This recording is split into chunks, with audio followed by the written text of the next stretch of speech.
Last winter, I was in the grocery store reaching for a bag of apples when a little girl tugged on her mother's sleeve and asked in a voice loud enough for me to hear, "Is she your mom's grandma?"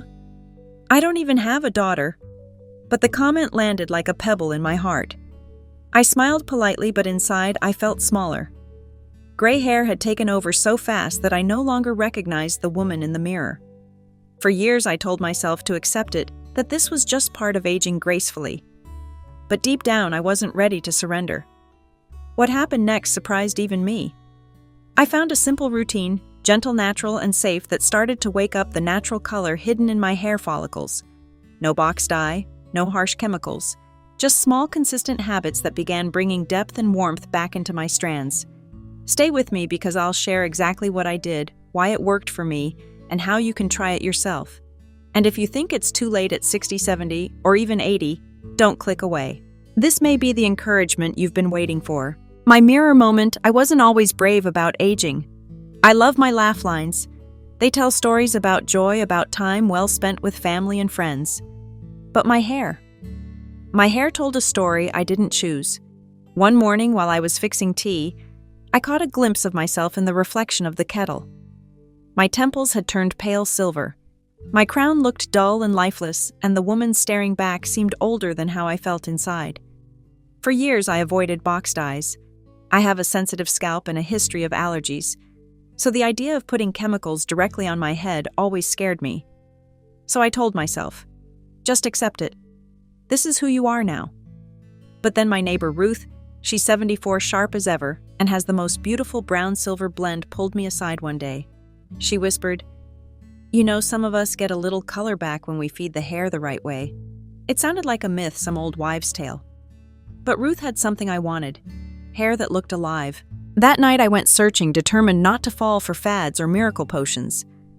I wanted something my body would recognize as nourishment, not chemicals. Within 2 weeks of trying a new routine, I noticed the tiniest baby hairs sprouting near my forehead, slightly darker than the rest. It wasn't dramatic, but it was hopeful. That's where my journey truly began. Gray hair. Myth versus possibility. Here's the first thing I learned. Gray hair isn't just a color, it's chemistry. Over time, our follicles produce less pigment called melanin.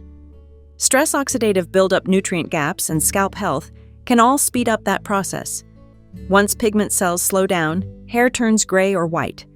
Does that mean everyone can reverse gray? Not exactly. But it does mean some of us can coax depth back into our strands, especially at the roots and around the hairline, by creating the right environment for those pigment cells to stay active. The secret is not fighting gray, but supporting color, lowering oxidative stress, feeding the follicles with the right nutrients, improving circulation, and keeping the scalp calm and clear. These things give pigment cells the best chance to show up again. That shift in perspective from fighting to supporting changed everything for me. When we're young, enzymes in our hair follicles help clear away oxidative byproducts like tiny traces of hydrogen peroxide. That balance keeps our pigment cells working. But as we age, stress, lifestyle, and nutrient deficiencies slow that process down. Think of it like a sink with a clogged drain. If the faucet keeps running, the water overflows. In the case of hair, oxidative compounds build up and pigment cells shut down earlier than they should. So I focused on 2 angles: reduce the overflow. That meant calming stress, getting better sleep, and eating antioxidant-rich foods. Support the drain. That meant keeping my scalp healthy, stimulating circulation, and giving my body steady doses of protein, copper, and B vitamins. This isn't a miracle cure. It's about gently nudging your body to remember what it once knew how to do. The body responds to repeated, consistent care, not quick fixes. That's why a simple routine mattered more than any overnight promise. Guardrails. Before I began. I want to pause here. Before I tried anything new, I made 2 decisions. First, I asked my doctor to check my B12 and thyroid levels. Both can affect hair health, and I didn't want to miss an underlying issue. Second, I promised myself to patch test every topical before putting it on my scalp. Our skin after 60 can be sensitive, and natural doesn't always mean risk-free. My doctor smiled when I told her I planned to increase protein and add copper-rich foods. She said, "Food first and go gentle." That phrase stayed with me. Food first, go gentle. My 3-ingredient scalp tonic. Now for the part that made the biggest visible difference. My scalp tonic. I used this 3 nights a week for 8 weeks. The ingredients were simple. Aloe vera gel, 2 tablespoons. Hydrating, soothing, and perfect for spreading. Diluted onion extract, 1 tablespoon. Don't panic. I grated a small piece of onion, pressed it through cheesecloth, then diluted it half and half with water to keep it gentle. Onion contains sulfur compounds that support the scalp environment. Rosemary hydrosol or cooled rosemary tea, 2 tablespoons. A centuries-old favorite for circulation. I whisked these together in a small bowl, then transferred the mixture into a squeeze bottle. How I applied it: part hair into sections. Apply a thin line of tonic along the scalp. Massage gently for 2 to 3 minutes with fingertips. Leave it on for 30-45 minutes. Rinse with lukewarm water, followed by a gentle shampoo if needed. I kept to a Monday, Wednesday, Friday schedule. To reduce the onion scent, I sometimes rinsed with a teaspoon of apple cider vinegar, diluted in a cup of water followed by plain water. Over weeks, I noticed the skin on my scalp looked calmer and healthier. And then tiny baby hairs began sprouting darker near my hairline. My 30-day routine. Here's the exact schedule that kept me honest. Mornings. I ate 20-30 grams of protein at breakfast, drank a tall glass of water, and got 5 minutes of natural light outdoors. Afternoons. 3 times a week, I did a 10-minute walk or some chair stretches to get blood moving toward my scalp. Evenings, mon/wed/fry. I applied my scalp tonic and massaged for 2 to 3 minutes. Before bed, I practiced 5 slow breaths with the phone tucked away and aimed for 7 to 8 hours of sleep. Every Sunday, I clarified gently with a diluted baking soda rinse followed by plain water to remove buildup. This was simple, visible, and taped to the inside of my bathroom cabinet. I couldn't ignore it. What I ate to support hair color. I didn't count calories. I counted nutrients. My focus was protein, copper, and B vitamins. Protein. Hair is made of protein. I aimed for 60 to 80 grams per day. Greek yogurt parfaits, lentil soups, turkey roll-ups, salmon tofu, and a small protein shake when I needed it. Copper-rich foods. 2 to 3 times a week, I added shiitake mushrooms, sesame paste, cashews, oysters or sardines, and even cocoa in my evening drink. B vitamins, egg salmon, dairy, leafy greens, beans and avocado supplied folate and B12.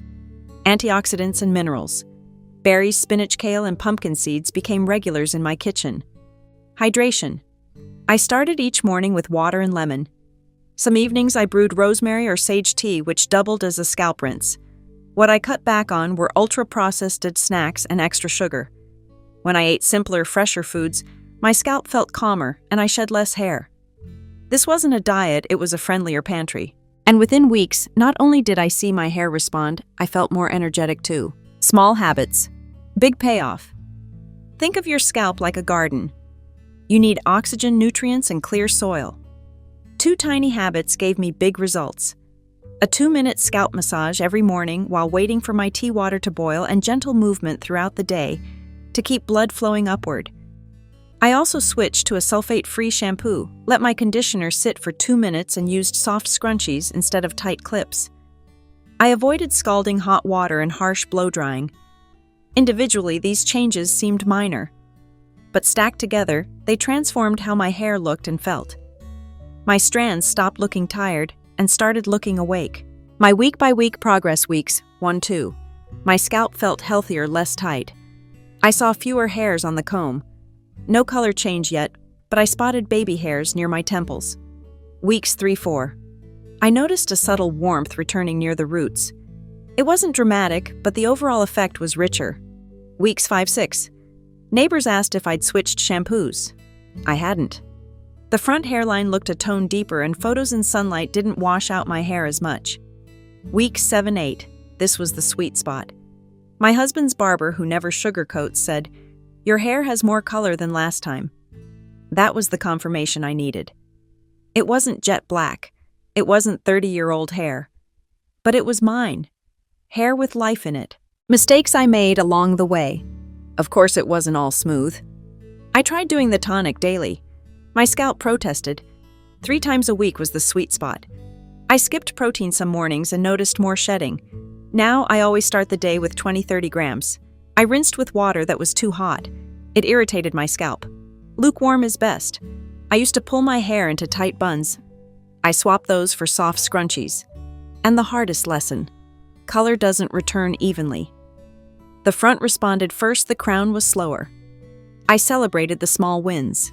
Questions you might be asking. Will this work if I'm fully gray? You may see subtle deepening at the roots or along the hairline. For others, the benefit is shinier, thicker hair. Can I skip onion? Yes. You can use aloe with rosemary hydrosol alone, or try a teaspoon of black seed oil instead. Always patch test. How long until results? I noticed changes around week 4 with more visible results by week 6 to 8. But everyone's timeline is unique. Is this safe with salon color? Many people use gentle routines between color visits. Always test a small section first and check with your stylist. Gentle color rinses for special days. On days I wanted a temporary boost without dye, I used herbal rinses. Rosemary and sage tea gave warmth to darker hair. Coffee or cocoa rinses added a soft tone for a couple of days. Chamomile brightened my silver strands when I wanted a golden glow. These aren't permanent, but they give hair a cared-for shine and subtle color shifts. For me, it was like putting on a favorite scarf before going out, small but uplifting. My checklist. Here's the routine, boiled down to a simple list. Scalp tonic 3 times a week. Aloe plus diluted onion extract plus rosemary. 60 to 80 grams of protein daily. Copper-rich foods twice a week. 10 minutes of daily movement. 7 to 8 hours of sleep. Weekly gentle clarifying rinse. Celebrate progress after 4 to 8 weeks. Pause this video or take a screenshot. Stick it to your bathroom cabinet. That's how I stayed consistent. A mindset reset. In the beginning, I thought this was about vanity, about turning back the clock. But what I learned was much deeper. It's not about becoming 30 again. It's about becoming present, about seeing a woman in the mirror who feels alive and cared for. Whether your hair darkens again or stays silver, what matters is feeling at home in your own reflection. This journey gave me not only subtle color, but steadier energy, better sleep, and a reason to keep promises to myself. That shows up in our posture, in our smile, in the way we carry ourselves. That, my friends, is the real beauty. If my story helped you, I'd love to hear yours. Share in the comments. What's one gentle change you'll try this week? And if you'd like me to create a printable version of my 30-day checklist and scalp tonic recipe card, type checklist in the comments, so I know you want it. If you're looking for more simple, natural ways to age with vitality, hit subscribe and tap the bell. Each week I share warm, practical tips for seniors, always safe, always encouraging. We do this together, one small habit at a time. Today at 70, I look in the mirror and like the woman staring back. Not because she looks 30, but because she looks like herself. That's all I wanted, and maybe that's all you want too. Thank you for spending this time with me. I'll see you in the next video.